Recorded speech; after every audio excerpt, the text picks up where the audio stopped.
مولا علی کرم اللہ تعالی وجہہ الکریم سے کسی نے پوچھا کہ حضرت ہر رکعت کے اندر قیام 1 مرتبہ، رکوع 1 مرتبہ، سجدے 2 مرتبہ کیوں؟ 2 سجدے کیوں رکھے گئے؟ اب مولا علی باب مدینۃ العلم اب جواب جو انہوں نے دیا ہے اسے سماعت فرمائیں۔ کہتے ہیں پہلا سجدہ جب بندہ کرتا ہے اور سر زمین پر رکھتا ہے تو اسے یہ تصور دیا جاتا ہے کہ منہا خلقناکم، اسی زمین سے، اسی مٹی سے تو پیدا کیا گیا۔ یعنی ایک آدمی کو سجدے میں جانے کے بعد یہ تصور اس کے ذہن میں آنا چاہیے کہ میں اسی مٹی سے پیدا کیا گیا ہوں جس مٹی پر میں اپنا سر رکھ رہا ہوں۔ اور پھر بندہ کھڑا ہوتا ہے، پھر دوبارہ سجدے میں چلا جاتا ہے تو مولا علی کرم اللہ تعالی وجہہ الکریم فرماتے ہیں کہ دوسرا سجدہ اس وقت یہ تصور ہونا چاہیے وفیہا نعیدکم، میں لوٹ کر اسی مٹی کی طرف آنے والا ہوں۔ آپ اندازہ لگائیے نمازیں اس سے پہلے آپ نے، ہم نے، سب نے پڑھی، لیکن سجدے کا یہ عظیم تصور کبھی ہمارے ذہن میں نہیں آیا۔ پھر مولا علی سے پوچھا گیا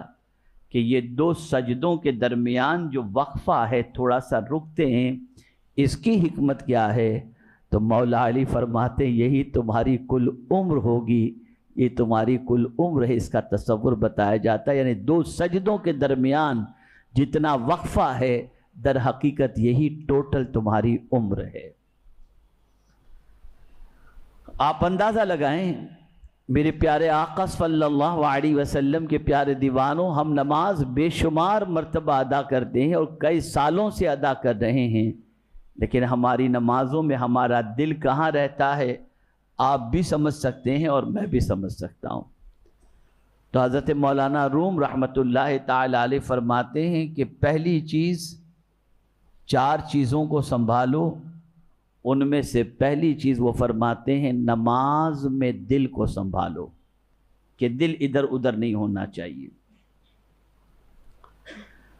دوسری چیز مولانا روم رحمۃ اللہ تعالی علیہ فرماتے ہیں تنہائی میں اپنی سوچ کو سنبھالو۔ جب اکیلے ہو نا تب اپنی سوچ کو سنبھالو۔ آدمی تنہائی میں ہی اپنی سوچ کو ناپاک کر دیتا ہے، تنہائی کے اندر ہی گناہ سے وہ اس کا جسم آلودہ ہو جاتا ہے، تنہائی میں ہی وہ گندی سوچ کی بنیاد پر ایسی حرکات و سکنات کرتا ہے جس سے اس کی آخرت برباد ہو جاتی ہے۔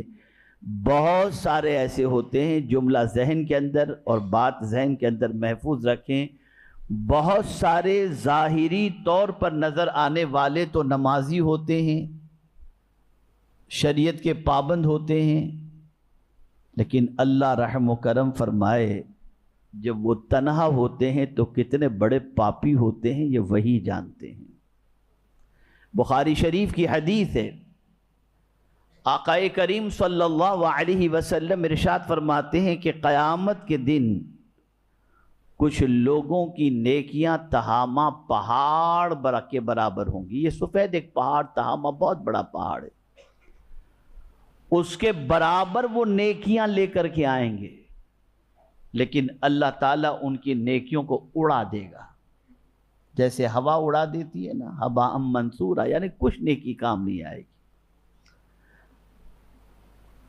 تو رسول گرامی وقار صلی اللہ علیہ وسلم سے حضرت ثوبان رضی اللہ تعالیٰ عنہ نے عرض کیا، یا رسول اللہ صلی اللہ تعالی علیہ وسلم، اتنی نیکیاں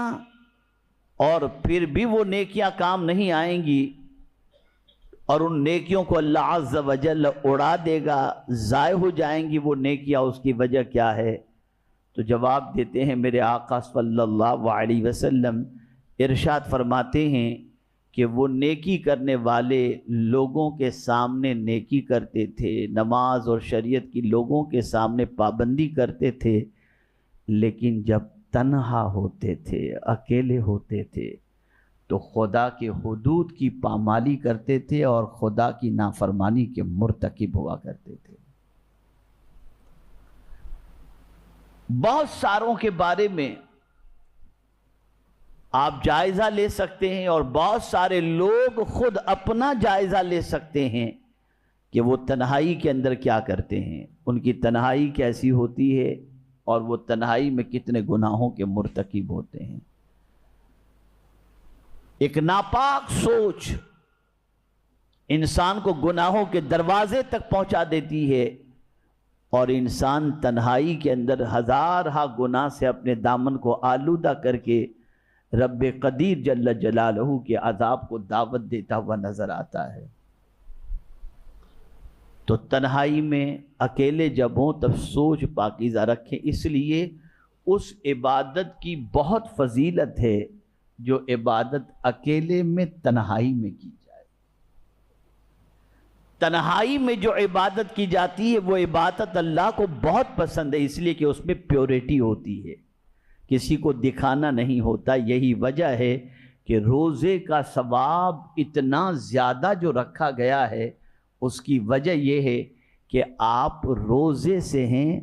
آپ جانتے ہیں یا رب جانتا ہے، تیسرے کو تو آپ کے بتانے پر پتہ چلے گا، اور وہ بھی ہیں یا نہیں، سچ بول رہے ہیں یا جھوٹ بول رہے ہیں، وہ آپ ہی جانتے ہیں۔ لیکن صحیح معنوں میں آپ روزے سے ہیں یا نہیں یہ آپ جانتے ہیں اور آپ کا رب جانتا ہے، اس کے علاوہ کوئی نہیں جانتا، اس لیے اس کا ثواب بہت زیادہ رکھا گیا ہے۔ تنہائی کی عبادت، اللہ اکبر، اللہ والے اکیلے ہوتے تھے تو زیادہ عبادت کرتے تھے، وہ تنہائی تلاش کرتے تھے کہ ہم کو تنہائی ملے تو ہم اپنے رب کے حضور سربہ سجود ہوں۔ تو عرض کرنے کا منشا یہ ہے کہ مولانا روم رحمت اللہ تعالی علیہ فرماتے ہیں کہ تنہائی میں جب رہو تو سوچ کو پاک رکھو، بھٹکنے مت دو اپنی سوچ کو، دیکھتے دیکھتے کہیں اور پھسل نہ جاؤ، کوئی نہیں دیکھ رہا میں یہ دیکھ لوں یہ تصور نہ آنے دو، کوئی نہیں دیکھ رہا یہ گناہ کر لوں یہ نہیں ہونا چاہیے۔ تنہائی میں اپنی سوچ پہ کنٹرول کرو اور نماز میں اپنے دل پر کنٹرول کرو کہ دل ادھر ادھر ہونے نہ پائے۔